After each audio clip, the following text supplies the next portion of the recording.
Hey, welcome to the show, everybody. My name is Mike. This is the Leadership Toolkit, as you know, the definitive leadership training and development podcast. So I'm excited that you're with me today. Each week I have had amazing guests on this show from many different verticals of business. I've had CEOs and entrepreneurs and leaders that are leaders in their own space, such as YouTube or other service industries. And I've had the opportunity to interview all kinds of different people, get different perspectives, get what they believe the best characteristics and the best principles of leadership are.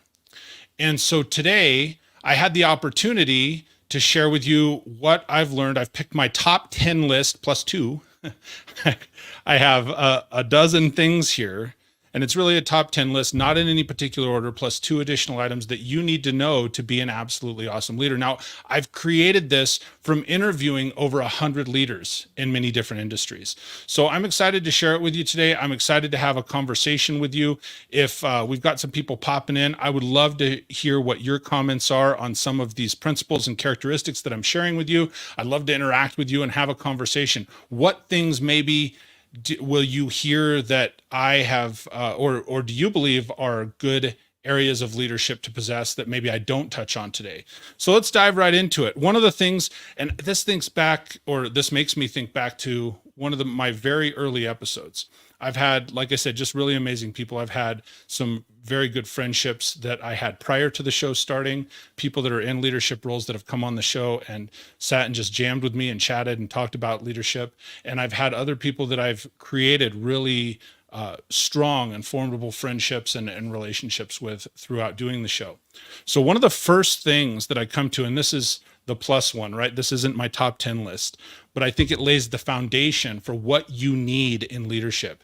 And this came from my friend Ian McLeod. It was just such a great comment early on show. And we were sitting talking, and he says, one of the things about leadership is you have to like people. If you don't like people, you're in the wrong role. And I think that it's so simple and so profound, but it hit me right between the eyes, because I'm like, for any of this other stuff to work, for any of these other characteristics, for any of these other principles, for any of the other actions or tactics or anything that we discuss on this show, for those things to work, you have to really like people. You have to be concerned with their growth. You have to invest and genuinely care about people. So as we work through this, and that's one of the foundations of this show, is that I really want to make an impact and share other people's knowledge, share their successes and share their failures, so that you that's out there, whether you're in YouTube land or Spotify land or wherever it is that you may be listening to this show, you have the opportunity to grow and learn from others. And then it's not always just my perspective. Now today it's going to be my perspective. Hey, what are the things that I've learned? And some of them may be basic. Some of them may be really deep that you're like, holy cow, I hadn't thought of that. But ultimately, look at this through that lens that you have to like people to lead. So let's get into it. And again, these are in no particular order. There's not one that's more important than the other. I think these are all very valuable for leaders to possess. But the first thing I have written down here is that leaders have to have vision, and they have to be engaged in the goal setting for their teams. And you have to have a clear and compelling direction. You have to know where you're headed. There are lots of people that get into management, for example, and they say, well, I've got the title, so now people just have to follow me. They just have to do this thing. Well, the title's great, but people are definitely more concerned with what are your actions and where is it that you're taking me? What's in it for me? Where is it that we're headed together? And so I think it's very important. It's very valuable for leaders to be able to spend some time first with themselves and then with their teams, casting that vision, figuring out where is it that we're headed. And here's what I'm saying. It doesn't matter which industry you're in. Everybody knows, most people know that I've come up in the auto industry for 20 years. And one of the first things that we do at the beginning of each month is, well, we start out, hey, what are the goals? How many units do we want to sell? How much dollars do we want to generate in these departments? And whatever business that you're in, if you're a coach or a consultant, you may look and say, well, how many people do I want to impact? Whatever that thing is, the first thing that you have to do is you have to sit down and you really have to look at where are we at? And then where are we headed to? And then on top of that, you have to engage with those people that are going to help you get there yourself, you know, starting there, but you have to engage with all of the people that are going to help lift you up and move that organization and those pieces forward. The next thing I got on my list is integrity. You have to be a person of integrity. What does integrity mean? Integrity is, first and foremost, it's doing what you say you'll do. It's being honest with yourself. It's being honest with others. And so it's really, really important. This has come up in show after show after show, from the early shows that I did on the Leadership Toolkit to even as recently as, last week and the week before that. Oftentimes when we're talking about leadership, we have these conversations, and leaders from all different verticals of business always say, well, I think it's important that you got to have integrity with people. You have to be honest. You have to treat people fairly. You got to have ethical principles. Are you acting out of what is morally right? Are you acting? And one of the things that comes into play with integrity is, so often people will think, well, this person, this individual is acting just based on what it is that they want. But what's going to get the people that are following you? What's going to get the people in the organization? What's going to get the people in the community to help move themselves forward? What will help them get closer to their goals? And so as a leader, if you're making those decisions ethically, morally, so that it's not just lifting yourself up, but it truly is lifting up those people around you, that is acting out of integrity. It's, it is honesty. It is, like I said at the beginning, just doing what you say you'll do. So often we get, use an example right now. We're headed into the political season, ladies and gentlemen. Politics is happening. And so, it's left versus right, or the two sides versus one another. And some may even say good versus evil, right? You have these two different sides that are colliding. And, it doesn't matter the side. I'm not here to promote or pump up one side, but one of the things that's easy to see, so often career politicians do not act out of integrity. They will say one thing while they're campaigning. They will promise you the world. They'll tell you, hey, we're going to do all of these things. And then they do none of those things. And so that's how we lose faith. We lose our confidence and our trust in people. And it's the same thing. It doesn't matter what scale it's on. It doesn't matter whether you're leading a very small team or department within a company with maybe 3 or 4 people, or if you're leading an entire organization, or again, if you're leading states or countries. It's important to act out of integrity, because when you do that, when you do the things that you say you will do, then people they'll trust, they'll believe in you to help move things forward. The third thing I've got on my list here, I really shouldn't number them, because like I said, it's not through any level of importance. These are all just awesome things that have come up with, again, 100 different leaders. Communication. You have to have strong communication skills to effectively convey your ideas, to provide feedback to people, to foster an open and transparent and inviting environment. You have to have good communication to be able to communicate the vision and the goals and the places that you're headed. You have to have good communication to where we just talked about having integrity. Hey, if I say I'm going to do this, part of your communication is the actions that you take. What's the body language? What are the things that are associated with that? People, I've heard this said in business for years, like, people would rather see a sermon than just hear one, right? They want to see you take that action. They want to see you operating out of integrity and moving forward. And part of that complements your communication. Hey, I said I'm going to do this thing, and then I did the thing. And that's something that people value in leadership. One thing we've said over and over on the show is that it's not how you think you're communicating. Communication is the words that we say. It's the inflection, the way that we say them. It's our body language, if we're excited about something or we're not so excited and we're down. It's the alignment and that integrity of, then once we've communicated something, did we do that thing that we said we would do? Did we follow through on it? That's a part of communication. So all of those things put together give us how we think we are communicating with somebody. But the most important key is, how does the person on the other side receive it? The quality of our communication is based on the person receiving the communication, not the person giving it. So we can say, hey, we're going to go do this thing, or I want you to do this thing. But if the person on the other end, on the receiving end of that communication, doesn't understand or doesn't see the value or doesn't execute on what that thing is, then how good was our communication really? So I mean, there's so much value in the way we communicate. And it's crazy in business. It's crazy to me that so often you'll have people at very high levels in business that'll say, oh, well, hey, I sent an email, didn't you get the email?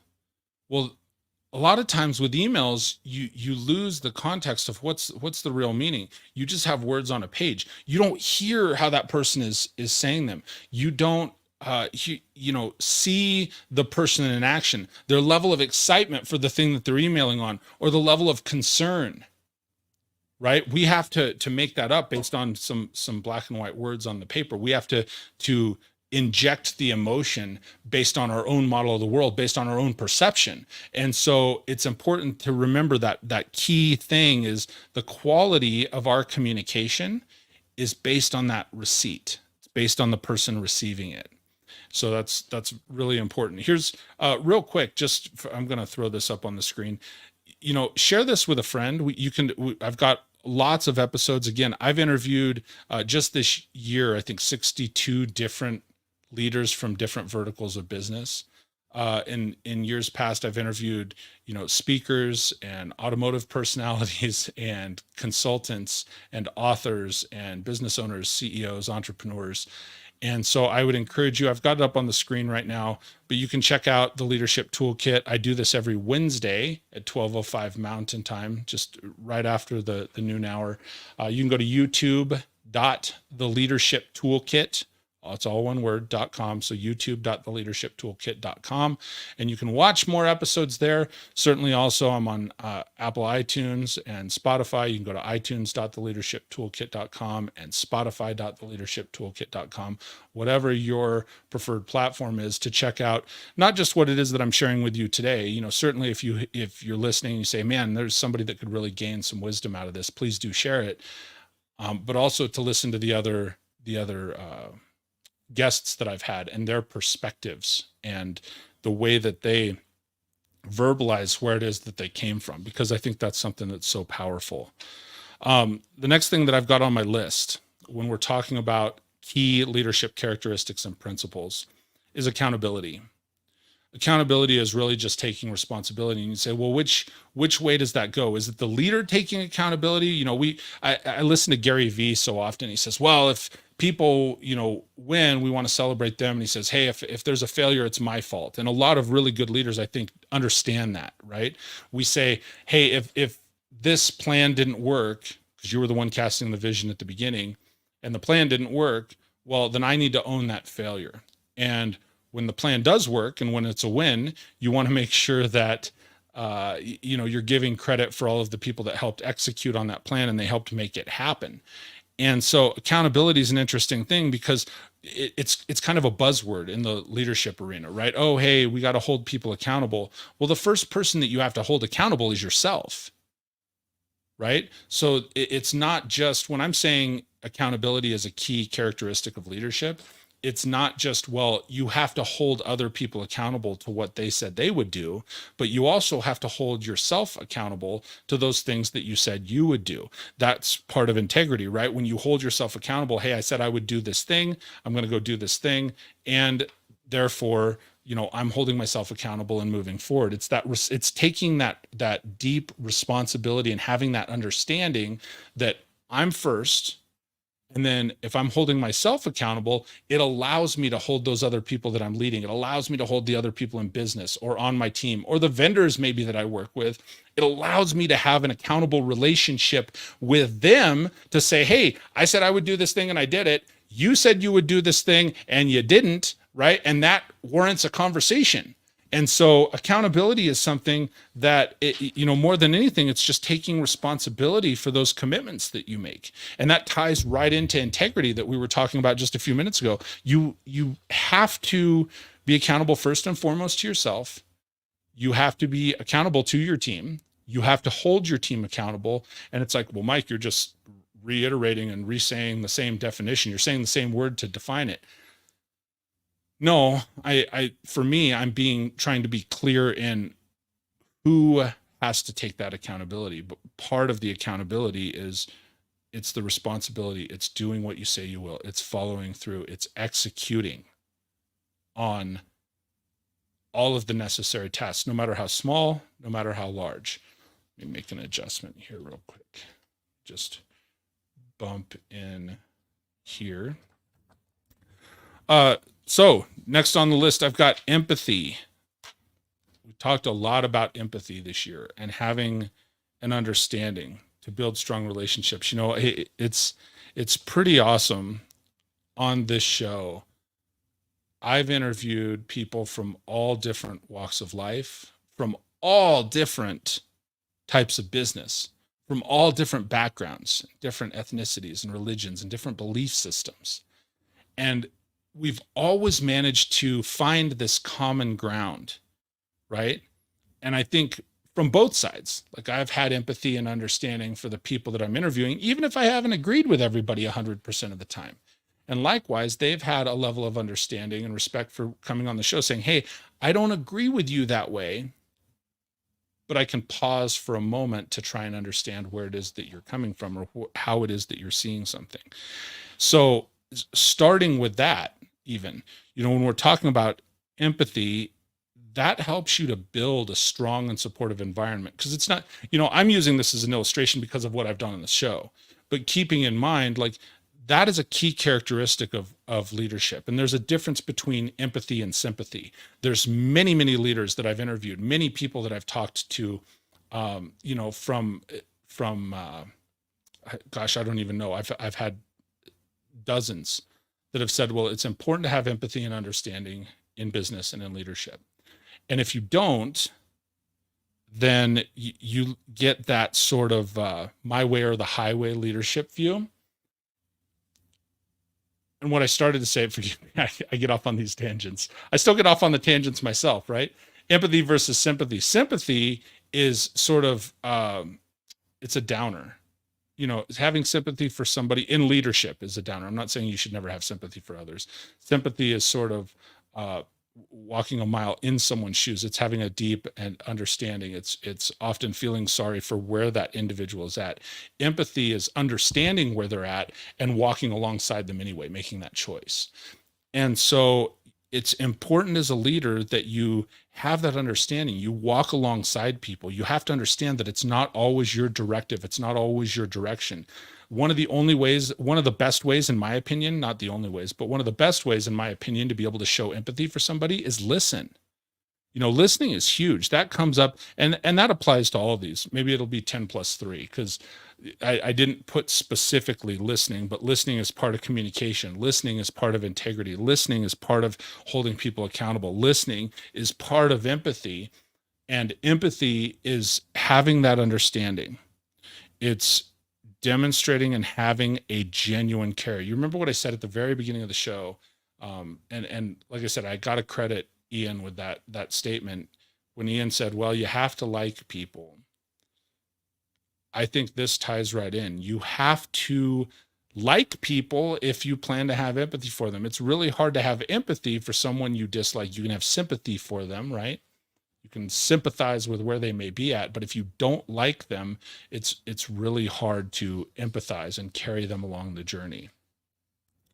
So empathy is another really strong characteristic. And again, these have come up over and over again. That's actually halfway through my list. So I'm going to recap if I've got because I have some people that may have just tuned in because we're live. Or if you're listening on the podcast later and people are taking notes, I always encourage you to take notes. And I'm just running down the list. What are the top 10 things plus 2 that I've learned from interviewing 100 leaders from different areas of business, different verticals in this last year? And my plus one so far is you have to like people. Then in order that I've gone, vision and goal setting, leaders have to have that. They have to have that characteristic. They have to be able to cast vision. They have to be able to set goals alongside their people. Acting out of integrity, honesty, being forthcoming, demonstrating integrity by doing what you say you'll do. Communication, having good communication skills. That's not just what I'm saying or how I say it or how I present it, but how does that receiver, how does that person on the other end receive my communication and understand it? Having accountability, where we talked about taking responsibility for your actions. And I think accountability is huge. Self-accountability, first and foremost, when it comes to a leadership role, is massive. You have to own it. If you're the tip of the spear, leaders, if you're that person that's the hot knife through butter that's cutting through stuff, you have to first own it and accept it for yourself. And then this next one we said, or that I shared, is empathy. Being able to understand, being able to build strong relationships and understand somebody else's perspective. Maybe it's coming around to the other side of the table, right? So often we're sitting here, right? We're sitting looking at one another in the eye, having this conversation. I have my stance, you over there, you have your stance. And I think sometimes it takes coming around to the other side of the table to get a different perspective, to view where somebody else is seeing, the way that they're communicating. And if I'm looking this direction, I live in Colorado.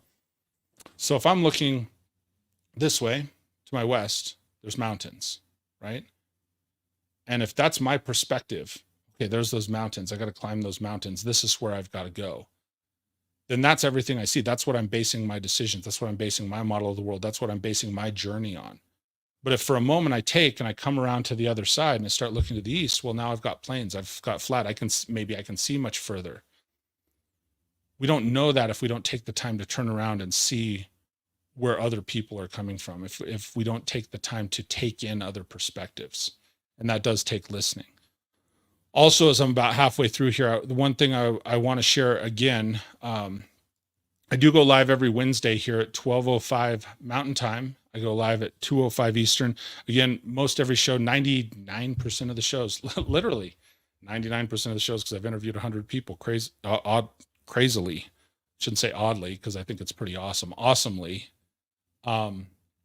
I've interviewed 100 leaders, and this is the first show I've gone solo and shared, okay, hey, I've had opportunity to take all this in, and let me recap what was the most impactful to me, and I want to share that with you. So I would encourage you, tune into some of these different leaders. Like I said, men, women, different ethnicities, different nationalities, different perspectives, different areas of business. It's been a great journey so far, and I look forward to many, many more years of it. So, and if you know somebody that's a great leader, please have them sign up. They can go to guest.theleadershiptoolkit.com and sign up for an interview, and we can have that conversation on a Wednesday. So make sure you do that. One more time also, you can check out spotify.theleadershiptoolkit.com. If you're a Spotify person, you go to itunes.theleadershiptoolkit.com. If you are an Apple person, and certainly right here, I always go live on YouTube. You can go to youtube.theleadershiptoolkit.com, see all the past episodes, participate, leave comments. I always love to hear what the community has to say. What are your opinions about, what's the individual that I'm interviewing? What's your opinion about their perspective? What did they say that's awesome? What did they say that's maybe a miss? And where would you come from? Where are you at in your leadership journey? What would you be willing to share? So diving in, I've still got 5 more plus 1 more. 5 plus 1. So just the awesome stuff that I have collected over this last year. So the next one on my list is adaptability and resilience.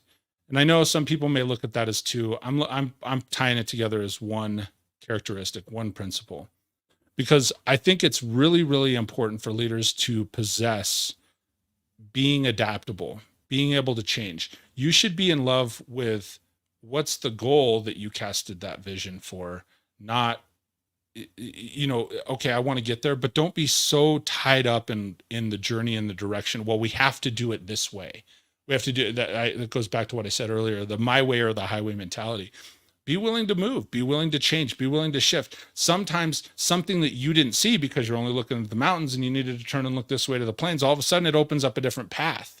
It opens up a different direction. It may be a different map than what you originally thought. So being adaptable and willing to to change and willing to embrace new ideas, willing to listen, that's part of communication, to other people's ideas that they're bringing to the table. And they say, hey, listen, here's, I know that we're headed over here. What if we took this tact? What if we went this direction? What if we tried this a little bit different? And as a leader, you no matter where you're at in the journey, if you're a brand new leader, certainly if you're somebody that's been in leadership for a long time, love the journey, love the goal, but the same journey doesn't have to meet the same goal all the time. I hope that makes sense in what I'm saying. So you have to have that flexibility to navigate challenges. You have to have that flexibility to say, oh, hey, I hadn't seen it that way before. And be willing to, the reason I say adaptability and resilience is because adaptability, hey, I'm being willing to move and shift and change and take a different direction. The resiliency is then if things either aren't going right the way you anticipated, or maybe they don't go right when you made a shift, you have to be able to bounce back from setbacks. You have to be able to understand that, hey, it was an uncertainty. We took the direction anyway. It didn't work, but we're going to keep going anyway. There's something really powerful about resiliency, being able to learn from your failures and maintain a positive attitude in the face of adversity.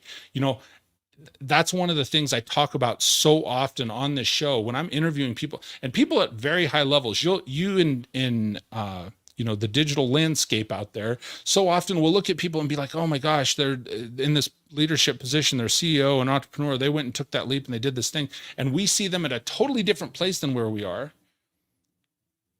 But then in talking to them, and for those of you that are regular subscribers to the show, we'll listen and go, man, they all started somewhere also. And it wasn't that they didn't have any failures or didn't have any adversities. It's how they framed it and how they continued to move forward.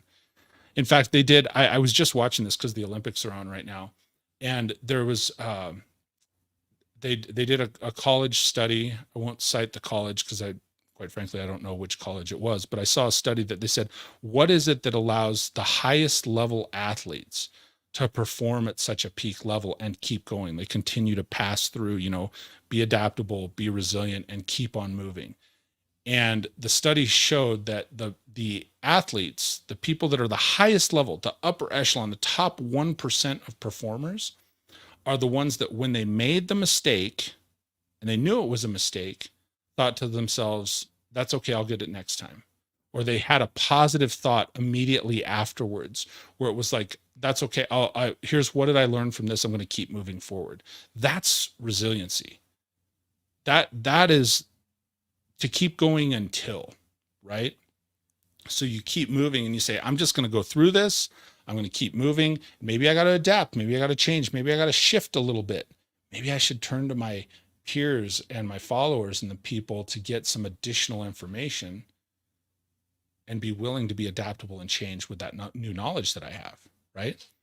So next on the list is empowerment and delegation to others. Empowerment of others or delegation to others. I have it both places. Delegating authority and trusting your team members to make decisions, providing them with the resources that they need to succeed, that is the mark of somebody that is comfortable in their leadership. Being willing to understand and say, okay, well, this individual can do it. They may not be able to do it perfectly. Or knowing that, here's one, knowing that you in a leadership role or a management role, maybe I can't do this thing perfectly. Maybe I need to find somebody that can support me in what it is that the destination I need to get to. And for me to be able to do that, I have to delegate tasks. So let's talk about business. Again, my background, automotive industry. I have, I'd like to think I've gotten good at sales and marketing over the years. I may not be great at finance, but what happens, there's a failure point for leaders when they try and do everything. They try and go, well, I'm going to be the sales, I'm going to market, and then those marketing people are going to come in and I'm going to sell them. And once I sell them, I'm going to help arrange their financing. And once I do the financing, I'm going to interface with the state. And you're trying to do everything. It becomes an absolutely exhaustive process. It becomes a wear out because then you're trying to do all these things. And the reality is you have to know, okay, well, if there's all these steps to selling a car, for example, right? market to the person first, then sell the car, then arrange the financing, then communicate with the state and DMV and so on and so forth. And then you move on and you remarket to them and ask for referrals and whatever that process looks like, right? But I have to know if I'm good at marketing, if I'm good at attracting the customer, if I'm good at sales, then lean in on those things. Let's find other people that can do the financing. Let's find other people that can interface with the state. That's something that I'm not, admittedly, I'm not good at. And it's something that maybe I don't enjoy, but there's somebody out there that does. They're like, listen, I don't want to deal with the people. I don't want to try and attract the people. That's too much stress. Just give me the paperwork and let me process it. There's people in that position. So you have to be willing to empower those individuals. You have to be willing to delegate to them, let go. When you let go, it gives you the opportunity to grow as a leader, as a company, as a person. We get so wound up, so stuck on trying to do all the things ourselves. I have had so many interviews and people on this show that are just like, one of the biggest things, my biggest growth came from, and I can't quote a specific individual, but so many of them will say, yeah, my biggest growth came from knowing that I couldn't do it all and investing in other people, delegating to them. And then all of a sudden my business exploded. So consider this for all you leaders and managers listening right now. What if that thing holding you back is you? What if that thing holding you back is because you're just trying to do all of it? Right? You might be good at all of it or a lot of it, but what are the one or two things that you're the best at and that you enjoy, and then delegate the other stuff, right? And here's the other key. When you're going to delegate something to somebody, you got to give them the autonomy to do it, meaning you have to trust and truly hand it off, and you have to give them the resources. Lots of times in business, we say, well, go just do this thing, but we don't provide the necessary resources, whether it's, money for advertising or whatever tools that are necessary to make the fix, or maybe it's the relationship or that networking piece that you need to connect somebody with, and you go, yeah, just go figure it out. And then if that individual fails at what it is that they set out to do, then you're upset with them. Well, you're the leader. That failure is yours to own. It started with you. Be aware of that.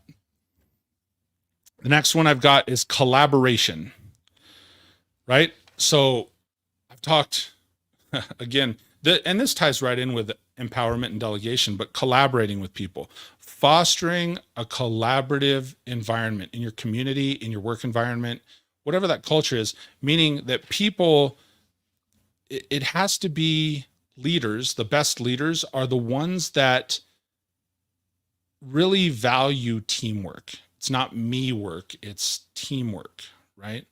I know we've all heard the joke, right? There's no I in team, and then someone will retort with, yeah, but there is a me. But the biggest value does not come from one individual doing all of the things. I just said that a moment ago with empowering and delegating to others, right? So when you have an environment that truly values collaboration, and that ties in with communication and listening and valuing other people's ideas, encourages different perspectives.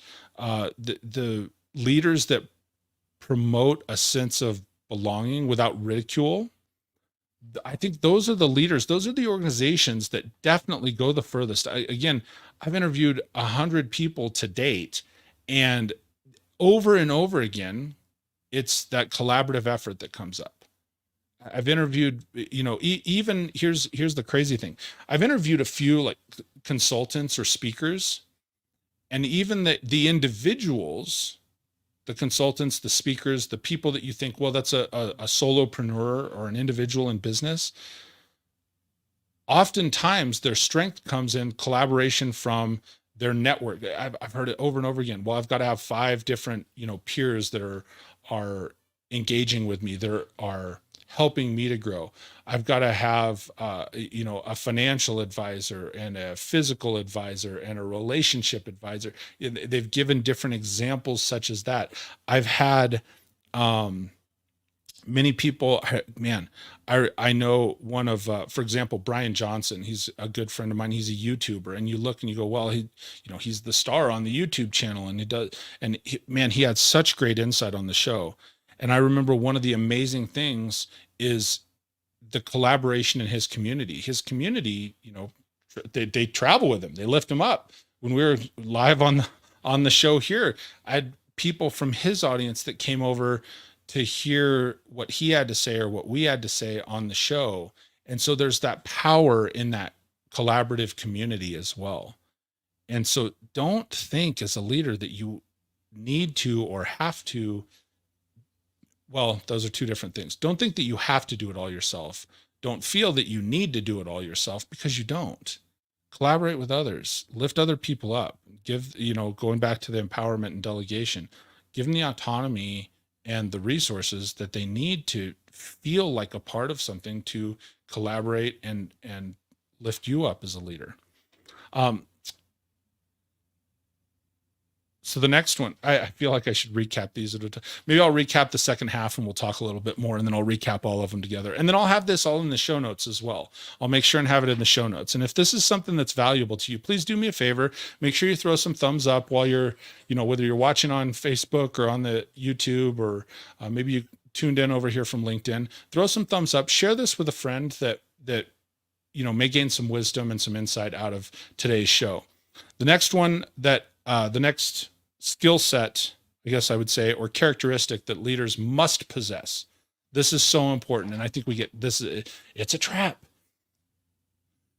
They have to have good decision-making skills. They have to have good discernment. And leaders have to make informed decisions quickly. They have to use the information that's given to them. They have to choose a path. They use their directed energy, and then they go. And that ties in with vision and goal setting. That was my very first one that I said here at the onset. Decision-making skills are so important. Nobody wants to follow a wishy-washy leader. Nobody wants to follow somebody that's like, well, maybe we could go over here. If that doesn't work, we go over here. Give people clarity and direction. I've heard it said before, and everybody, most people that tune into the show regularly know I'm a football and gymnastics dad, right? And a golf dad. My middle son is playing golf, and that's a unique one because there's less cheering in golf. Everyone's like, shh, right? And so it's on the inside. I'm very loud at the other events, gymnastics and football. And one of the things is, when you tune in to watch any of these things, if you're watching football or you're watching golf or you're watching any sort of competitive sport, when you're watching the Olympics right now, there's a perfect example. You're watching the Olympics right now. One of the first things people do is they check the score. They look and see, well, how many medals does the US have? What's the score of the game? Where's this person at? Without knowing where that is, without knowing where we are, it often makes it hard to make decisions that we stand behind, right? And so that's one of those things is I guess what I'm trying to say is we get all tied up in, and it's not just being tied up in just the score, but you need to know where you're at and take those things, take that information, make an informed decision, choose a path, and head down it. And then, people do not want to they need direction. People in general need direction. They don't just want to show up and sit there and hope for the best. They want to know that you have their best interest in mind, the company's best interest in mind. You've taken the time to share the vision and goals, and you're headed down this path. And so I think that's a really valuable skill to possess. The next one that I've got, and I love this one. As a leader, you have to be obsessed with continuous and never-ending improvement. You have to seek learning and growth, promote innovation within the company and within yourself. You constantly have to be pushing yourself and seeking opportunities to improve. I've said this many, many times. A level 7 employee, a level 8 follower, somebody even that, if they've gotten to this upper echelon of sales or marketing or service or management, and let's say that person, we rank them as a level 7 in their skill set, right? In their abilities. A level 7 producer, we'll call it, won't follow a level 5 leader for very long. So as a leader, you constantly have to be obsessed with improving first yourself, because first, if you improve yourself, you have the opportunity to improve your team and grow others. But you constantly have to be seeking those opportunities. And then you should be pushing others to improve as well. You got to be asking yourself, okay, how do I move from a level 7 leader to a level 8 to a level 9? How do I grow from leading a small team of people to a department to a company? What's the next level? And here's the other thing to understand. I remember this in John Maxwell's 5 Levels of Leadership. Understand that you're not on the same level with everybody. I think that's really important. We think like, and as I'm articulating this now, you may be looking at it going, oh, well, Mike, if he's talking about being a level 7 or level 8, level 9 leader, you may be on that level with somebody that's been on board with you in your company. Say you worked alongside them for 5 years, you get promoted into leadership. They know you are who you say you are. They know that you have vision. They know that you're a good communicator. They know those things. You may be a level 9 leader to them, but then the rest of the team that doesn't know who you are, you may be like a level 3. They heard about your reputation and they're like, okay, maybe he or she is decent. I'll give them a shot, but they're looking, remember when I said earlier, they're looking to see a sermon, not just hear one. You got to show up. You got to do the necessary actions. You got to walk through this stuff. So continuous improvement of yourself, of your people, of your team. That's something, I've heard it said, I've interviewed many people that they're saying, okay, well, look, get 1% better every day. If you just get 1% better today, if you get 1% better, 1% better, 1% better, the thing to understand is, I think people look at that and they go, well, that's a little cliche, because then, at some point you're going to exceed 100%. If I did 1% better every day, I'll be 365% in the year. Yes and no. It's not at the same things, right? It's not like you're just always going to get 1% better at marketing, 1% better at marketing, 1% better at marketing. One day you're going to get 1% better at communicating with people. One day you're going to get 1% better at establishing relationships, networking, maybe in your decision-making skills. You're going to get 1% better at being a mom or a dad. You're going to get 1% better at your physical fitness. So it's not that you're, now I'm going to 365% leader. That's a crock. That's not a thing. What it is to realize, get 1% better at something. There's all these different facets of your life that come together to make you who you are, to make you the leader that you are. And so that's the thing to be aware of. So that second half, I'm going to recap in case anybody didn't get it. Adaptability and resilience, empowering and delegating to others, collaboration amongst your team, amongst your community, having good decision-making skills, and then continuous and never-ending improvement. I remember when I was working for a car dealer, this is like back in 2006, and that was one of the things we were selling Suzuki cars, and one of their big pushes was Kaizen, right? Which is constant and never-ending improvement. So here's the other bonus. First bonus at the beginning was you actually have to like people. The bonus here at the end, and I remember who said this one specifically also, because it came up and then it's come up over and over again. This was about the 5th show. I was interviewing my friend Sean Shank. And he says, leaders can talk about all these things. They can talk about having vision. They can talk about having integrity and accountability and adaptability and growing a strong team and empowering others and goal setting and all of the things that we've talked about today and more. You may have some characteristics. Let me ask you, before I hit on this one, what characteristics of leadership do you think are necessary that I haven't hit on today? Because this is just my top 10 that, characteristics and principles. What are the ones that I haven't touched on yet that you say, what, leaders got to have this too? And here's my +1 is you have to get results. Results are necessary to stay in leadership and help move people forward. It's one thing to talk about it. It's another thing to be about it. To see any real level of success in leadership, in business, in entrepreneurship, it doesn't matter where you're at, as an employee, as a follower, as anything in life, you have to actually get some wins. So it's one thing to show up. It's another to actually take the activity. If you're in sales, you got to sell products. If you're in marketing, you have to attract people. If we're talking about parenting, if you're a stay-at-home mom or dad, you want to see those characteristics grow through your kids. That when you're not looking, your kids are nice people. They're good human beings, right? You have to serve others in a way that they want and have an opportunity to grow. And when you do that, you'll have the opportunity to get what you want. So that's why I'm closing with this one is you have to get results. Whatever the measurement of results are for where you're at, that you can't just talk about all of these other things. And yes, it's important. It's important to know where you're at. It's important to grow. It's important to know all of the, characteristics I've talked about thus far and more that I'm going to learn. And you might be looking at it and going, Mike, these are, hey, I already knew this about leadership. What about this other thing?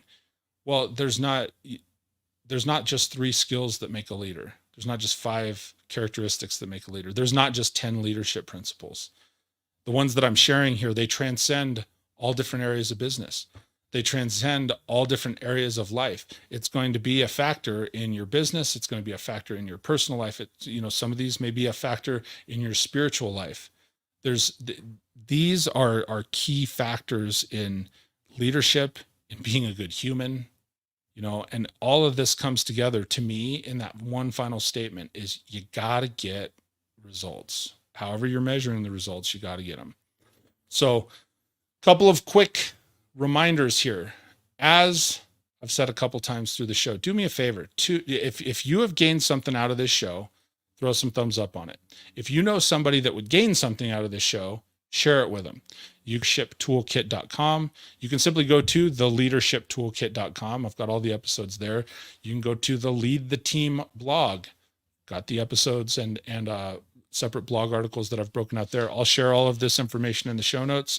One last time before we take off for today, for anybody writing it down, it's my 10 characteristics or principles plus 2. Okay. So here's the 10 in order that I gave them to you. Let me be clear. Here's the 10 in the order that I gave them to you, not in order of importance, because there are going to be things too that are different levels of importance throughout your leadership career. So we went through number 1, vision and goal setting. Integrity is number 2. Communication skills, accountability, empathy, adaptability and resilience is number 6. Empowerment and delegation is number 7. Collaboration was my 8th one. Decision-making skills and making decisions quickly. And continuous improvement is number 10. And then my plus 2, starting at the beginning, is you got to like people to lead them. And the last thing we mentioned here at the very end is when you do all this as a leader, ultimately, you have to get results. And you will get results. I'm convinced, I'm confident that you will get results if you take the time to embody these principles, learn the characteristics, and grow in them. You get 1% better somewhere in your life every single day. I appreciate your time today on the Leadership Toolkit. Thank you so much, everybody. Again, please tune in on YouTube, on Spotify, on iTunes. I appreciate you so much. The whole goal of this show is to be able to impact yourself so you can grow, and then therefore you can affect others and help them grow as well. So share the Leadership Toolkit with a friend. Until we speak next, I look forward to seeing you next week. Talk soon, everybody.